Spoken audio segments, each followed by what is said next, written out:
I'm Gemma Lonsdale, psychic medium and life coach, and you're listening to the Happy Psychic podcast. Hello, lovelies, and welcome to this week's episode of the Happy Psychic podcast. I am your host, your guiding light, Gemma Lonsdale. The first thing that I really wanted to do was to thank you for your continued support. I notice as each week goes on, I'm accruing more and more listeners, and I just hope that you're enjoying the podcast just as much as what I am when it comes to the creation of the content and the podcast itself.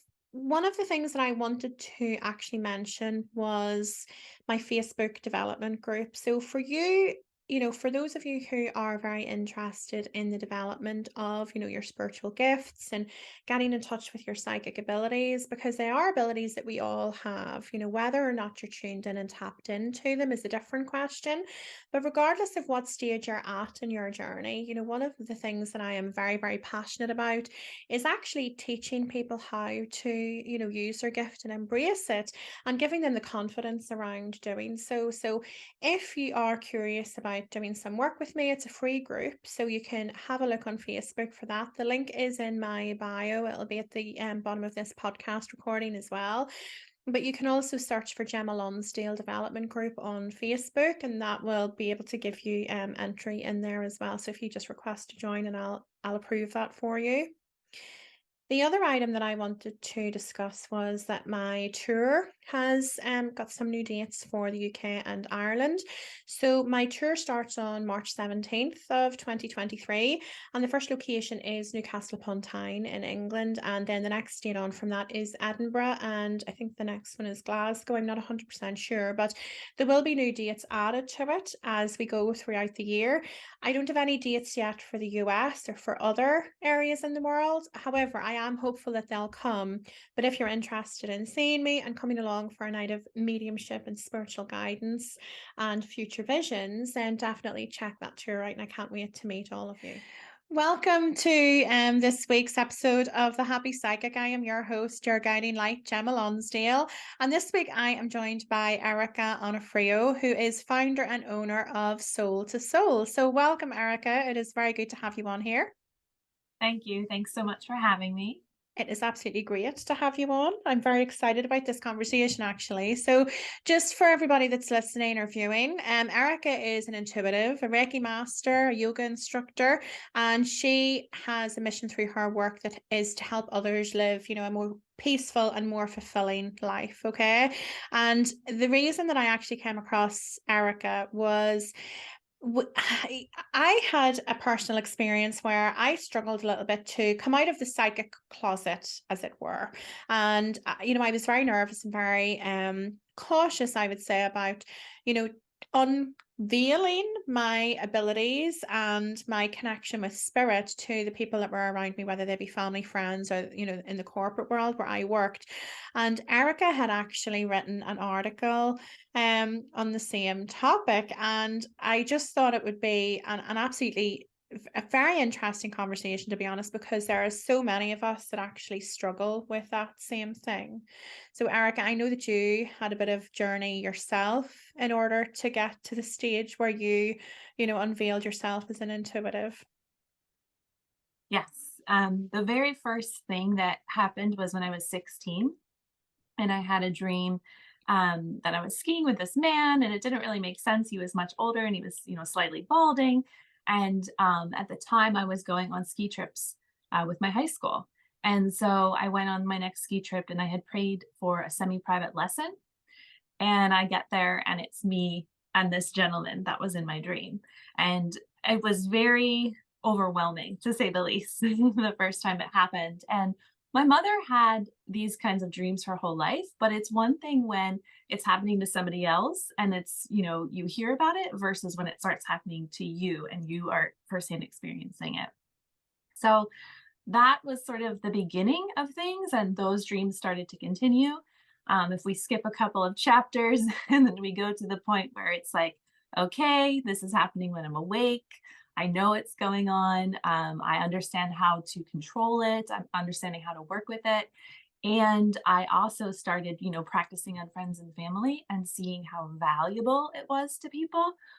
That was that moment where it was like, now I have to really come out of the spiritual closet and, build my business and put myself out there as this person who can read energy and like connect with the other side and read minds. And that was terrifying.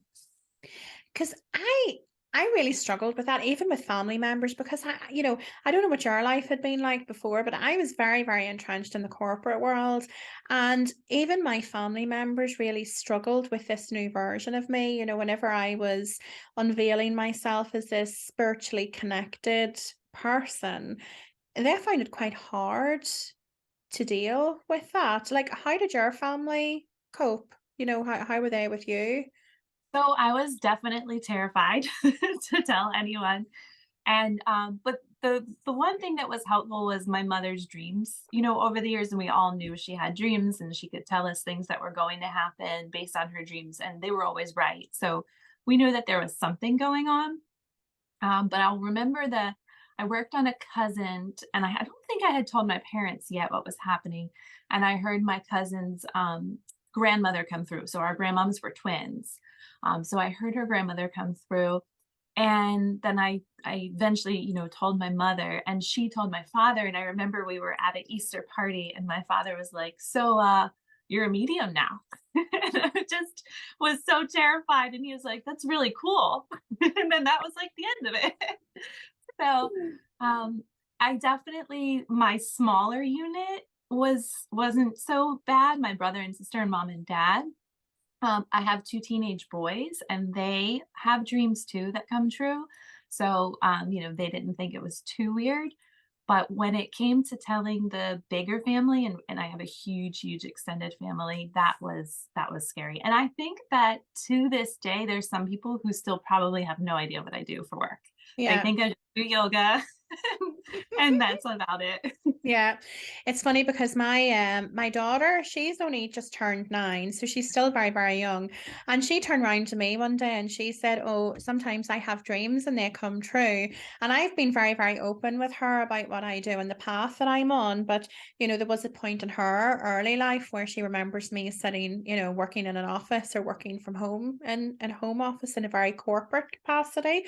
And I was like, "Oh my God, she's one of us." So I was very excited to know that, she was very in tune with the energy and she was having these dreams. And I was able to reassure her that this was all very, very normal. But I also appreciate that actually there will be a lot of children out there that don't have that support and that opportunity, or maybe even kids that go through their whole life having these dreams and not really recognizing that they're gifted and they have an ability to connect, and that they could choose to learn more and to work with this more and use this ability to their advantage. Yes, I agree 100% too, because it wasn't until I was in my 30s that I really started to like actually work with it, know what was really happening, and Uh-huh. then how to use it. Yeah. So how did your wider friendship circle then also respond to these spiritual gifts and your capabilities that you had? So that was interesting because I worked with a lot of women at the time. And I remember the one time this girl, Gabby, she said, if Erica's hearing voices, she's hearing voices. It was just sort of like, this is what's happening. And they would come. So a lot of them would come to my house for me to practice on them. And then some of them kind of had a lot of questions. I remember sort of being surrounded sometimes and just like questions firing off. And in the beginning, when you're still trying to figure things out totally for yourself too, you don't always have answers to all those questions. And that can really affect your confidence around it, because then you can feel like, oh, do I really know what I'm doing? Like, how come I can't answer all of these questions? But for the most part, I didn't find anybody who was against anything that I was doing, or who was negative about anything that I was doing. Mhm.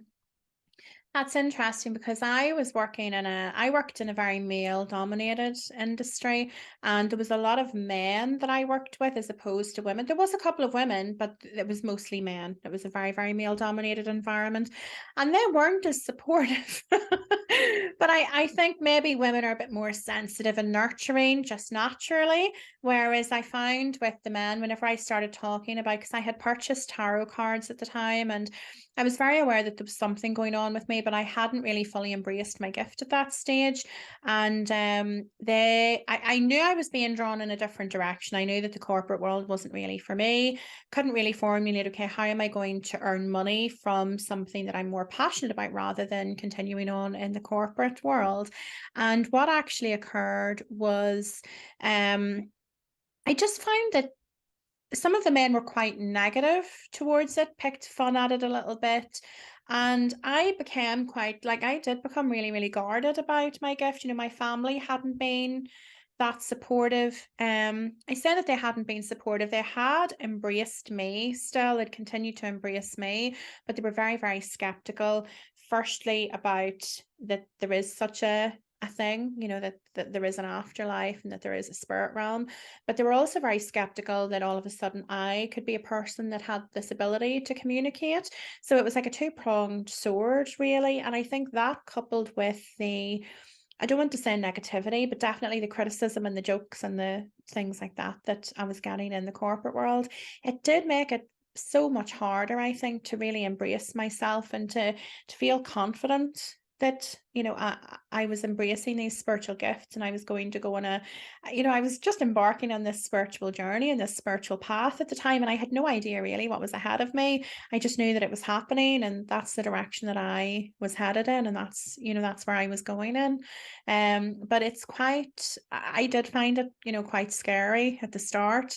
And actually, I do tell this story quite a lot, but I was very lucky in the end that a very, very good friend of mine, she had a mum who was an intuitive and she did cards and she had always known her mum, you know, doing readings and things like that for people and reading energy, reading photographs and working with her gift. I wasn't aware of that, however, at the time. And Mm. I was going through this period one night where I just thought to myself, you know, I feel so isolated and cut off from everybody else. Nobody really understands what I'm going through. Maybe I'm medically ill, you know, maybe I'm going through some kind of a psychotic episode and I'm not really hearing these voices. You know, and I started to really question everything.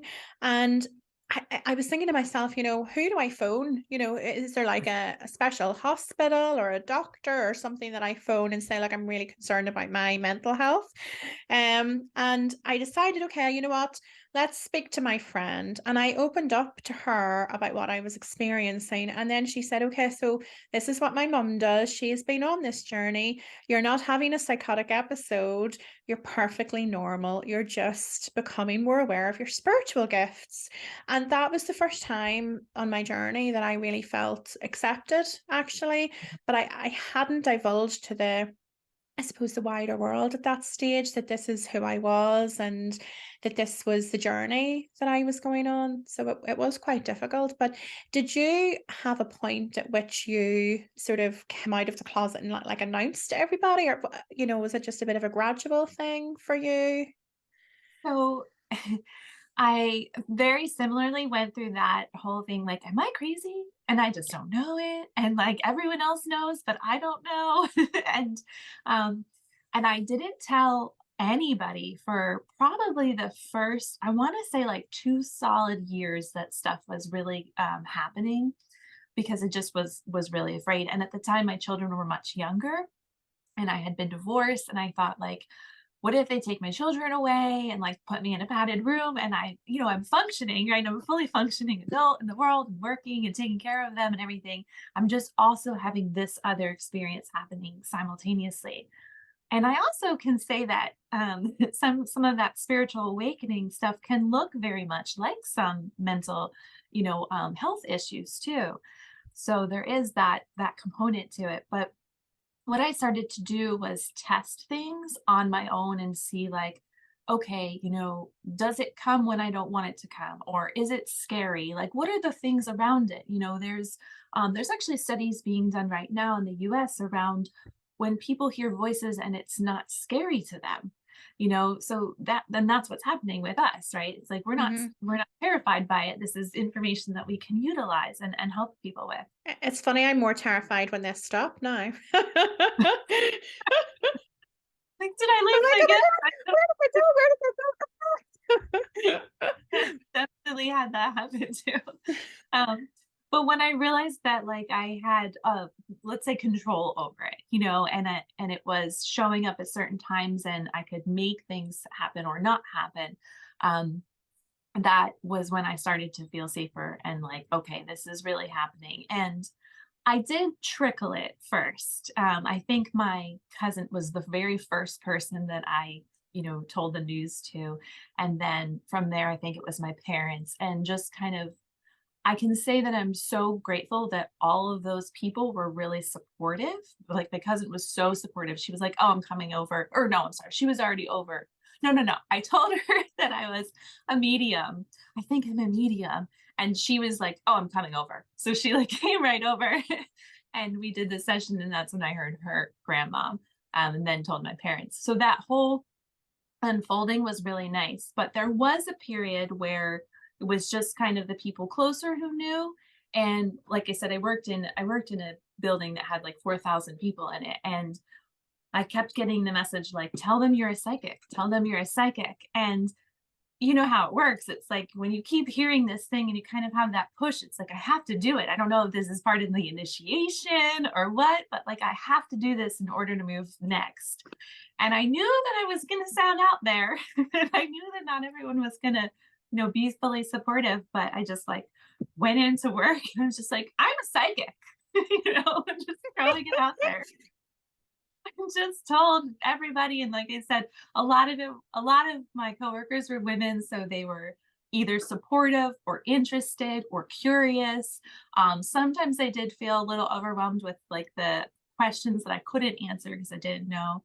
um, but the men that I did work with, there were a smaller number of men, but they did some of the very similar things, as you, kind of like poking fun at it, or being a little skeptical about it. And what I found was easiest for me was to just join in on it because, like, it is kind of ridiculous too, if you think about it sometimes. So Mhm. sometimes I would just join in on the making fun, of me with them.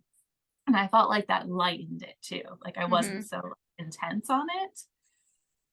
But yeah, it's definitely been interesting. And even now, I still like, even though I have this business and I've had this business for 5 years, sometimes when I meet new people, I'll still just be like, yeah, I'm a yoga instructor and Reiki master, but I don't throw that other piece in unless they start asking more Yeah. questions. Like, I don't Okay. lead with that. Yeah. And would you, because obviously I understand that you'll definitely use your intuitive gift whenever you're working with people, with Reiki and things like that. But would you ever just sit and give people a reading or do angel cards or anything like that? Or would you incorporate it into other aspects of your work? So I do Reiki with a full reading, with a full energy reading. So it's an hour-long reading. But what I'll do is I'm picking up all the information and writing it all down during the Reiki session. And then Mm-hmm. afterwards we talk. So that's one way I work with it. The other way is private yoga clients. We can do a reading, as we're going through the body, which is a really Mm-hmm. fun one. Dig and find, really sources of things that are happening that are creating stuff in the body too. Mm-hmm. So we're Yeah. doing that pretty fun. And I've done lots of like card readings for myself and for friends, but I don't do that. Yeah. I don't offer that publicly. A lot of people around here do that. So I feel like that's covered in this area. Yeah, I know. I think whenever I first started off down this path, because I don't know about your like marital status, but I say very single. I'm very, very, very single. And I do date. I haven't dated for a while, but I've started to put myself back out there. And one of the things that I'd actually had a conversation with another reader, another intuitive on this, and she is also in the dating pool and she's out there meeting people and she doesn't tell them what she does until she gets to know them a little bit. She doesn't divulge to them that she's spiritually gifted because she doesn't want that judgment and she doesn't want people to be, the guys that she's meeting, she doesn't want them to be like, oh, this is a bit weird. However, I've sort of taken the other approach, and I don't think either is right or wrong, but I really did take the other approach. And I thought, you know what, I'm just going to put it out there. I'm putting it on my profile. I'm here. This is who I am. And then whoever is eager to just, swipe past me or not communicate with me, then that's fine. And I really felt that that was important for my authenticity. So I really went from one extreme to the other because I was at one point, hiding. I didn't want to even use my own face or my name as part of my business. I was like this secret psychic medium who didn't want to, have her name and her photo associated with the work that she was doing because I was embarrassed about the judgment that I was going to receive from other people.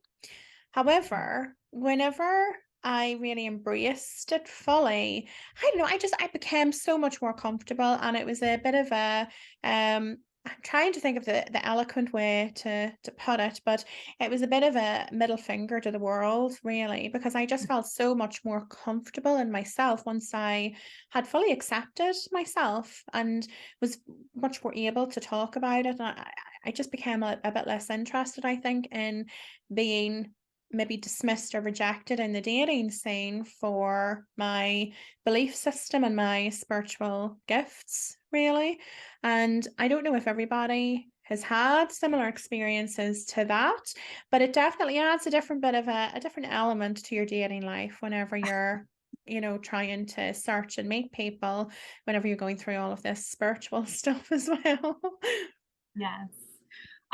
Yes, I am the I have a boyfriend now, but when I was on the dating apps, I initially had put on there, I read minds, swipe carefully. And Ah, I get a lot of information, like a lot of things coming back to be like, oh, well, what am I thinking right now? Because you know how they kind of take it, or things like that. And I just found that it was like I got too many annoying messages from that. So I took that off, and then I just put like Reiki Master, Yoga Instructor, Intuitive. uh-huh. And I thought, if they understand what they understand what yoga instructor is, obviously, if they know what Reiki Master or if they know what intuitive is, they're going to know I'm obviously into some really spiritual stuff. So I found that one worked better for me than I read mine so carefully. That one was a little much. I can imagine that would have been quite a talking point, though, at least, and got people curious, I would have thought. Yeah. You know what? I'm really starting to think there's probably a whole episode that we could do on spiritual dating or trying to date when you're going through a spiritual awakening. So I'll make a mental note of that one because actually I think that would be a really good episode. But yeah, I think that I find the whole thing very, very challenging, and I don't find it as challenging now. One of the things obviously whenever we're going through that spiritual awakening can be the isolation and us feeling a little bit cut off from everybody else, especially if we're pushed into like hermit mode. And I found that getting used to my own company was a really important thing for me, and becoming comfortable in, the loneliness really and the disconnection from other people, because it really did turn me inwards. It forced me to turn inwards and reflect, but also it gave me a lot of time to think about, well, who am I? Like, what do I stand for? And whenever I really built the courage up to step forward and fully embrace myself and my gifts, and I was able to use my photograph then on my profile, I changed my business name from Guiding Light to Gemma Lonsdale Guiding Light. So I incorporated my name into it. And I noticed that as I done things like that, my confidence just seemed to grow. And I suddenly went from worrying so much about what other people would think and what other people in the corporate world might think, to suddenly being like, well, I don't care what they think. It doesn't matter, because this is who I am. I'm following my passion. I'm being authentically me. And that was actually whenever I found my gifts really accelerated as well, because I was standing in my power and I had really embraced my authenticity, and it was so amazing. And I wouldn't change my journey now, because I realized that I have learned so much on it, but there was a lot of really uncomfortable aspects. Yes, yes. And that 2-year period that I mentioned where things were unfolding, but I didn't tell anyone what was happening. that time frame, I remember I relied very heavily on like YouTube videos from people Mhm. who would post things about how do what's clairaudience, what's clairvoyance, things like that. Mhm. Listening to podcasts, reading constantly, was reading things on the internet because I didn't have anyone to talk to about it. It felt very, very alone at the time. And I knew things were happening, but I didn't fully understand what was happening. And I think that if I didn't have stuff like this, like even what we're creating right now to have, I don't think I would be where I am right now because Yeah. somebody put something out there and that made me feel like, okay, I'm definitely not the only person having this Yeah. in the No, world. I agree. Actually, I had a similar experience where I was very heavily reliant on things that I found online, listening to podcasts. Also within Facebook groups, I had joined quite a few Facebook groups where other people were developing, or it was focused on spiritual readings and intuitive and things like that. So there was a lot of that I was very, very drawn to. And that did help me through, a large portion of it. I also had joined spiritualist church, and that sort of got me in around people who were mediums. So not everybody that I think that is a medium is spiritual in terms of how they live their life, and that's fine. I think that I recognize that now, but it definitely got me more comfortable about being around mediums, and just developing those connections with people who had a gift. Even though I was at the starting stages and I was only developing, it helped me feel normal. It helped normalize it for me, surrounding myself with my people. I was like literally surrounding myself with my people. And even though I maybe didn't have very deep connections with those people, it was just nice to know that they were there and that they were the same as me and that they had a gift. And, I had sort of reaffirmation, I guess, that I'm not crazy. I'm not a crazy person. I might be crazy with a lot of things, but I'm not a crazy person with stuff like that. So that was definitely good. In terms of, whenever you think back to your gifts, whenever you did start to open out, how did you go about getting that reassurance that actually you're accurate, you're receiving information that is, it's true and you're not crazy? How did that work for you? I remember when I was taking my first Reiki training, I had already been hearing a lot of stuff. So in the beginning, it was lots of clairaudience, and I loved to write. So what was happening the most was I was in a yoga class. I would do the yoga class. I would get in my car and I could write for a half hour, just everything that was like kind of pouring out. And it was a lot of, for me at the beginning, it was all for me, insight on my life, ways I needed to change some of the ways that I was living, things that I needed to know. And then as time went on, I started meditating a lot more. And I remember when I took my Reiki training, my teacher said something and I said, yeah, I hear a voice. I was afraid to tell her. I'm like, what is that? And she was just like, oh, honey, that's your higher self. And I never heard this word before. And I didn't know how to tell whether it was, my thinking mind or it was my higher self. And all she said was just that if it's your ego, it's going to be fear based. And if it's, your higher self, it's going to be wrapped in peace. And so that was like the first little thing. And once she said that, it made me realize how much stuff was coming through that I thought was just me thinking. Hmm. And it really wasn't. It was really this much, whether it's the higher self or whether it's other information coming through, a whole lot more was coming through. Um, I forget what the original question was. So in terms of like being accurate, how did you learn that you were accurate? How did you come to peace with the fact that you were receiving accurate information from spirit and that you weren't crazy and that you didn't need locked in a padded cell?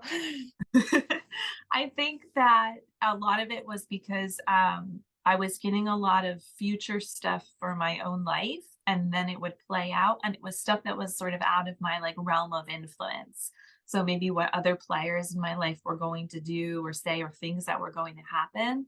And so there were even these moments where it was like something would happen and I would hear guidance for it, and it wouldn't make sense. Like my go-to would have been to do something else. So it's like, okay, I'll listen to the guidance and listen to what it says. And then a little time passes and I'm like, wow, now I understand why that came through.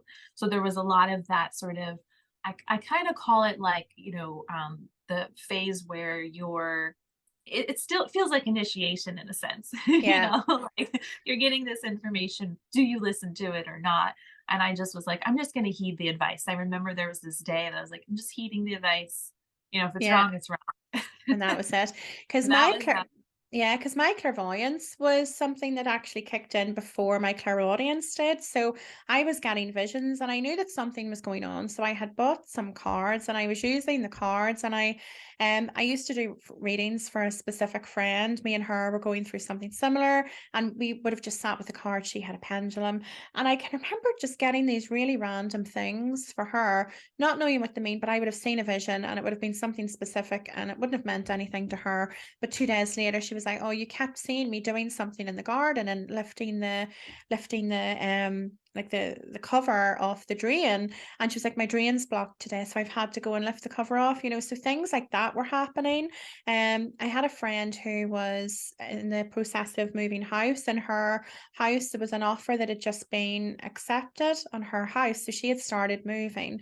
And I was told by Chester Bennington, from Lincoln Park, as you do, he had stepped forward and he'd said the house sale is going to fall through, but shh, like don't tell her.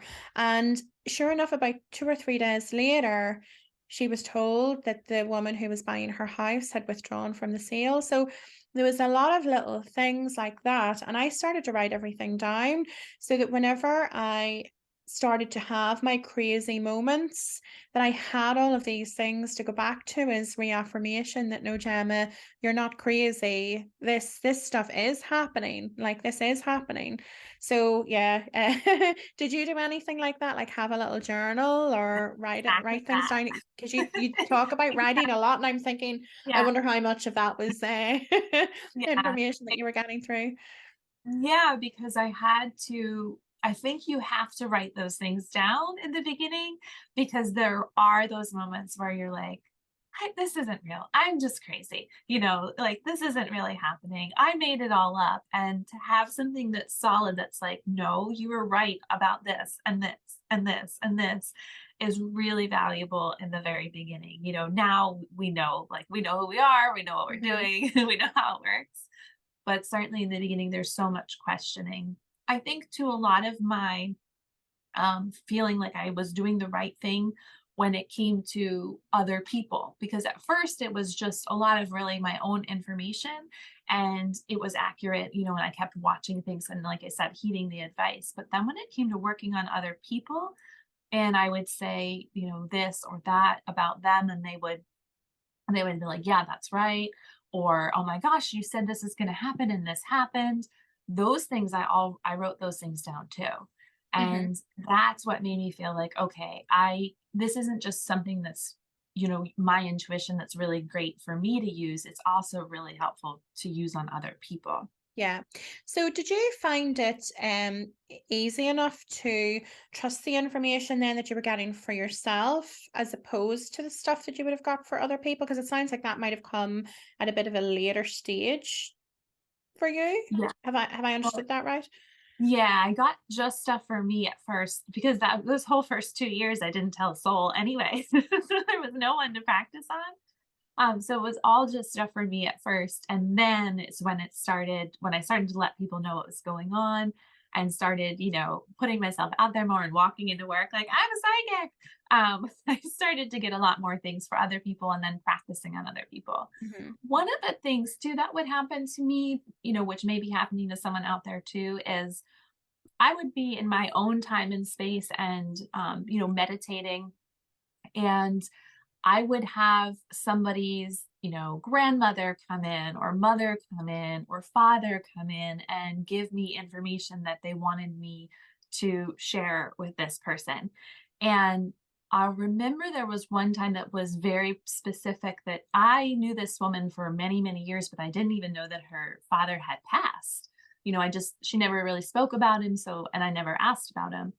And he came through with this very lengthy message. And when I passed it on to her, she's like, there's no way you would have ever known any of that. Like, that's completely impossible for you to know any of it. And those kinds of moments, when you have those moments, those are really, really helpful in feeling like, okay, like, how could I have even made any of that up? Like, I couldn't have. So those kinds of things in the beginning were really, really helpful. And I've shut the porch light off, I say now. Like, my meditation time is my time, and no one's welcome in. But at that time, I was welcoming that stuff in too, so that I could continue to learn and grow from it. That's amazing. I think that that's like testament to how individual we all are and how different our gifts are. I really struggled actually with the trust for the information that I was receiving about myself and my path directly. I was much more trusting in the information that I was getting for other people, specifically strangers. I find it very easy to read for strangers, because I didn't have any kind of preconceived ideas around the information that I was giving them. I didn't know anything about their life. I was just giving them the information I was seeing, hearing, whatever, and I was just telling them, right, this is what I'm being told, this is what I'm being shown. And as my gift evolved, I felt much more comfortable with giving information and giving readings to the people that I did know. So even though I knew things about their life, it didn't matter because I was confident. I knew that what I was hearing and what I was seeing, and I was comfortable with that. And the stuff for my own life came at a bit of a later stage, and for a large portion actually of my early development, I actually didn't even know if it was normal to get stuff for yourself. There were so many psychics and other mediums that were saying, well, no, you don't get stuff for yourself. I have to go and I have to have a reading done by someone else, or I'll get little bits, but it's not constant. Whereas my connection was constant, and I could ask a question and they would tell me. It was like a two-way discussion. And I was really confused about the fact that, okay, well, am I just imagining this? But as you experienced, I was having so many things come true and become accurate from this information that I was being given. And that, coupled with the information from other people, I just thought this can't be me just imagining things. There's just too much that is accurate, far, far too much that's accurate. And I ended up, so I had it in my head that I could connect to a celebrity. I just kept getting this feeling that I could connect to a celebrity. And I kept thinking about Dirty Dancing, and I was thinking Patrick Swayze, right? And all of a sudden one day, Patrick Swayze just appeared to me, and I was like, oh, and I was so shocked, and I was what do I do now? I have no idea even what we talk about. And then there was somebody else that then came into the picture. So I sort of had seen Patrick here, like right in front of me in my mind's eye. And then somebody else had come in just alongside him. And I was thinking to myself, I recognize this person, but I didn't know who they were, but I knew that they were famous. And I recognized them. And he said to me, Lester Bennington. I thought it was Lester. Then I was like, oh, it's Chester Bennington. So I knew that he was like, a singer. I knew he'd been in a band. But I kept thinking that it was Papa Roach for some reason. And he said, no, Linkin Park. And it's even information like that. And I developed a really strong connection with him. And he was with me constantly for probably about a year, just under a year. And he steps through now, but not as frequent. He's not with me all the time now. But there was just even information with him. It's not like I was a Linkin Park fan. I didn't really know anything about him. I knew that he had died, but I didn't know anything about him. I didn't really listen to their music. So for him even to step forward, it's not even like my mind could have played tricks on me, because I didn't, I wasn't a Lincoln. I'm not a Lincoln Park fan. Like, I don't really fit their description, I guess. And that that was very, very confusing, because on one hand, I'm like, well, yes, I wanted to connect to a celebrity, but now I'm connected to one. I'm like, well, what do they want with me? Like, like, if I just imagine this? And I can remember thinking to myself, okay, and I said to Chester, okay, so tell me things that I wouldn't know. Tell me things about you that I can then go and look up and research, just to validate this connection. And this continued for quite a long period of time, because I had so much doubt in the connection that I had with him and in the information that I was getting. And I trusted the information that they were giving me. What I wasn't trusting in the end was my interpretation of it. And I was thinking, okay, how can I differentiate between what they're telling me and the information that they're bringing through, and trusting that it's not my mind or my ego, giving me information. Does that make sense? Yes. Yeah. Yeah. And it was a massive struggle for me, a massive struggle.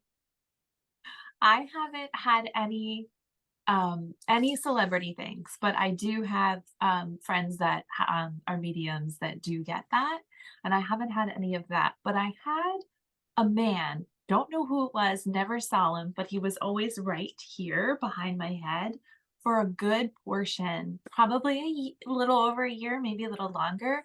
Not there anymore. Don't hear him ever. But he was just right here, and it was clearly, that masculine energy, a man's voice, and telling me things. It was always spot on. And what I have learned from him, and also just kind of years of doing this stuff, is like, if it's coming from the ego, aside from being fear based, it also, the ego wants to give us justifications, or it wants to give us examples or reasons for things. Like, it's just kind of keeps going, like the mind would keep going. Whereas if it's coming from our intuition, or it's coming from somewhere beyond, there's not that stuff. There's not those justifications. It's like matter of fact. Here's the information. It's said clearly. And there's not even like anything behind it.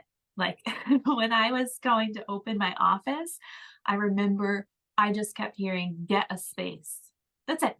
Those Yeah. that line, get a space. And I kept hearing it every day. And it wasn't like, here's why, and all of this kind of stuff. It was just get a space.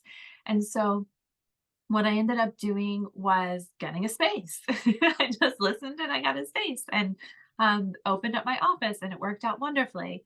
But that's the difference, in the sense that, like, it's, and it's wrapped in peace, in the sense that it's not scary, but what it's saying could be scary, right? Like, definitely Hmm. getting a place and signing a 2-year lease and paying rent and everything on a space is a scary thing to do, but it didn't feel scary hearing it, and it felt like, this is what I have to do. This is like Hmm. the only decision that I can make, Yeah. or I'm gonna be haunted with this get a space. Yeah. Anyway, whatever. It's funny, isn't it? Because we do learn eventually that actually we just have no other option. We just trust. If we trust the information that we're being given and follow the guidance, life will be fine, and we'll be taken care of. But it did definitely take me a little while to get to that point. I can remember actually whenever it was the first day that I had connected to Chester, and obviously didn't know anything about his life, if he was married, if he had kids. I just didn't know anything about him as a person, apart from the fact that he was a singer in this band. And I can remember, because obviously whenever he came through to me, I could see the piercings in his ears, and I thought, okay, so he had piercings. And I thought to myself, did he, and I was thinking, did he have a Prince Charles? Did he have a Prince Charles? This is something I wouldn't have known. And he started laughing, and he started walking around with Prince Charles's head and his big ears between his legs. And I realized it's a Prince Albert, it's not a Prince Charles. I was thinking, did he have that piercing? And I can research that and find it on Google. And it was little things like that that really affirmed the connection, because I was very innocently thinking, has he got his thing pierced? Did he have his thing pierced? And it was him that was making a joke out of my wrong terminology, because I'm like, did he have a Prince Charles? And all of a sudden I'm seeing Prince Charles and he's in hysterics, whereas I should have been thinking, oh, does he have a Prince Albert? So it was little things like that that really did help affirm to me that I wasn't crazy and I hadn't lost the plot. But I do miss the connection like that I had with him at the start. But at the same time, I just love how it's really helped me evolve and develop, and how I really trust the guidance, and I would trust spirit now more than what I would anybody on the earth. If a doctor said to me, you've got 2 weeks to live, unless you take this medication, and spirit were telling me, don't take it, I would listen to them. Yeah. Yeah, I agree 100% with that. And I think that's from, all of the time spending doing it Yeah. that like you just know, and I mean, sure, we can make mistakes, but when we have Yeah. a clear guidance, and you just know, Yeah. I agree. I think that that's important actually, that, we are still human and of course we make mistakes. Nobody is perfect. And I think that even with all the will in the world, stuff can be misinterpreted, but stuff can be misinterpreted from a conversation that we're having. It's the exact same thing. And I firmly believe that Spirit will always bring me the information that I need at that particular time, or that person that sits in front of me is in need of. And I do sometimes think that sometimes it's not the right information, but if they are bringing information through that's maybe not 100% accurate, that there is a reason for it. And I think I'm comfortable enough with my connection that I'm comfortable and confident that I am accurate, but I'm also not arrogant enough to know that I can't make mistakes. So that tends to be where I sit with it. And I would like to think that I'm the sort of the individual that actually, if I've got something wrong, that I can hold my hands up and say, you know what, maybe I have misinterpreted that. That clearly isn't what has happened in this case. But I just think that there's so much more. I think it's much more complicated than that, to be honest. I think there's so much that we don't know about the other side, and we're really at their mercy. I feel like I'm their guinea pig sometimes. But yeah, I do trust the information that comes through, regardless of what anybody else on the earth says, which can be hard because we don't live in a world that makes that easy either. Yeah, and I've definitely had experiences where I'm sure you've had some of these too, where you give a reading and someone is like, no, that's not me. I don't see how that fits. That doesn't make any sense. And I'll apologize, like I'm not perfect. I could be wrong. I could have interpreted this wrong. But I do usually recommend like just sit on it a little bit and, Yeah, see how it feels. And I'll never forget this one person that was just like, "Nope, nope, not me. No, none of this makes sense." And 2 weeks later, she I saw her and she was like, "Oh my gosh, like I just couldn't see it." You know, yeah, and she uprooted her whole life and changed her whole life. And she's like, it just wasn't the awareness wasn't there. And I think yeah, that's why I love combining the energy healing with Reiki with it too, because then we can kind of move the energy and give you the reading at the same time. And it's just kind of like a nice little blast, like, okay, let's go, let's power forward. So there's definitely been times where people have said, no way, but then they've come back later and said, yeah, and I just couldn't see it, or I wasn't ready to see it, or yeah. I didn't understand how it made sense in my life. I've even had people say, like 2 years later, like, "You know what you said in this reading? It finally makes sense to me now." Hmm. So Yeah, yeah, I do get that a lot. I do. I've had an awful lot of those, and I think I've experienced it myself. I was once at a stage where I was very skeptic about stuff like this, and I wanted to believe that it was there, but I didn't really fully trust it. And I was told something by another medium, and I was just like, no, definitely not. And it did come to fruition. And so I know that we can only see what's in front of us at that particular time. We've got a very, very narrow perception, really, when it comes to our human form. And in most cases, we're not open minded enough to understand that actually we could have experiences that completely change our perception and open our mind or change the direction that we're headed in.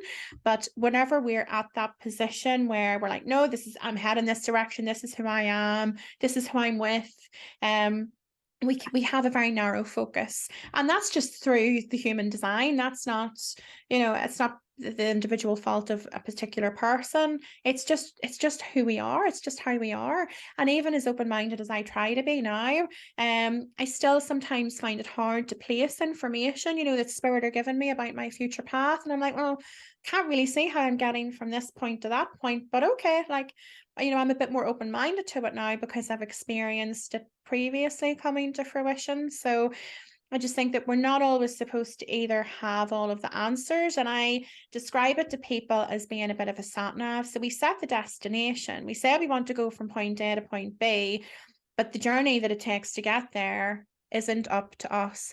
And initially it might say 3 hours on the sat nav, but by the time you reach that point, it might be 5 hours because you've had a diversion, a traffic jam, you've stopped off for a sandwich along the way. Like, there's so much that can happen, but we're not in charge of that. And we're often not supposed to know the direct route to get there and what's going to happen in between.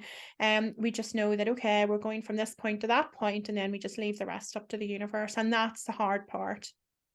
Yeah, the surrender. The surrender to, because I know when you started, you probably had maybe some of the same things that I did of like, well, now what do I do with this? Mm-hmm. You know, Yeah. how am I going to do this? How am I going to do this? And what am I going to do with this? And I was working full time, and I was in school for teaching health and phys ed. And I was like 4 years in thinking like, okay, I'm going to be a high school, phys ed teacher, and I'm going to teach the kids some yoga and mindfulness stuff too. And that path, which I was so certain on, is, obviously not the direction I went. And I left school and started my business. And now, we're almost 5 years later, no regrets, absolutely love it. And just excited to keep seeing what's going, Yeah. to keep coming from here. But if you told me even, 10 years ago or 20 years ago, this is what's gonna, your life is gonna turn out to be like, I wouldn't believe you. I would Yeah. not believe you. I've had that. I can remember an intuitive friend of mine who she had actually done my Reiki training with me. And she'd been a Reiki Master and a Reiki teacher for like about 20 years, I think. And she had done all of that with me, and she was a great support to me at the start of my journey. But I can remember her saying to me, "You're going to be a famous medium." And I was like, no, no. And like, I had started to open up to spirit at that point, but I just couldn't envisage me working as a psychic medium. I just thought that's not me. And I know I do, the life coaching as well, and I've got the podcast, but the mediumship is really the basis of my work. And I was so adamant at that time that no, that isn't the path I'm going down. And that is very much the path that I chose to go down as well. The more I got into it, and I realized that actually, whenever I was saying that, it was because I wasn't as confident with my mediumship as what I could be. I wasn't completely like, how do I say it? I wasn't completely trusting of the information that was coming through. I wasn't trusting in my ability to interpret the information. And I didn't have the confidence at that stage to confidently take information and give it over, to another person as part of a reading, or, I was second guessing it and thinking, well, what if I give it to them? That's not right. So I was really speaking from a place of insecurity as well, whenever I was adamant that no, I'm not going to be a psychic medium. That's not the path for me.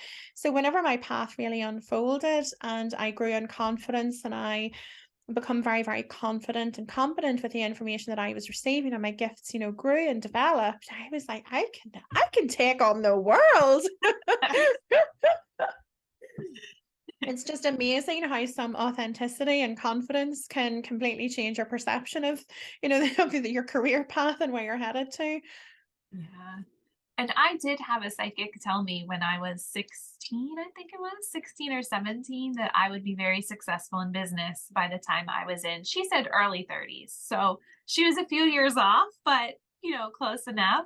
And I remember thinking at the time, like, well, what would that be? And like, I almost opened an ice cream store with my ex-husband when we were like in our early 20s. I'm like, well, she said I'm going to be successful in business. So like, I'll probably be successful if I open this ice cream shop, right? Like, um, Oh, I know. It's sometimes until like the event is past, the information doesn't really fully make sense to us. And I still find that now, that spirit will give me information and I'm sitting trying to like join the dots and fit the puzzle together. But actually it'll transpire a little bit differently after once the event has happened.